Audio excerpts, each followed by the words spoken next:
Hi, Mark at Ponderosa Garden Adventures.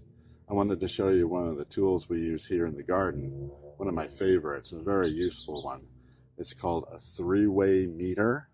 Three-way because it measures three different things: moisture, pH or acidity, and light. It's a soil meter.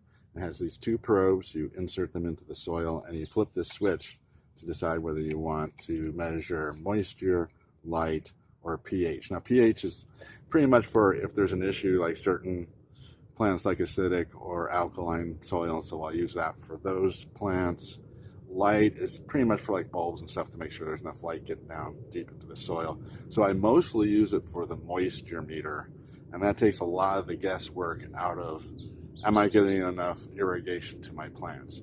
Let me test it here in Corfu and show you how it works. All right, so let's say we want to see if we're getting enough moisture around this zinnia here.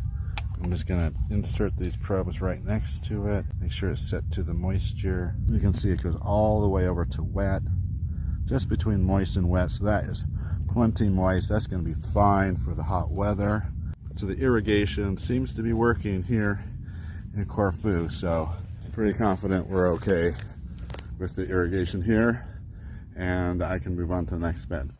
Now I'm checking over here in Provence, and I'm seeing not as much moisture. So I think that is the light, and that's the pH. So the moisture is pretty dry. It's way over to the dry. So it looks like we are not getting enough irrigation here, and we need to look into that. But in the meantime, we need to do some hand watering out here to just for meet the needs for today. So think about looking into a three-way meter. It takes a lot of the guesswork out of setting up your irrigation, making sure your plants are getting enough irrigation, the acidity, and also if there's enough light for plants that care about that. All right, thanks for watching another episode of Ponderosa Garden Adventures. We'll see you next time.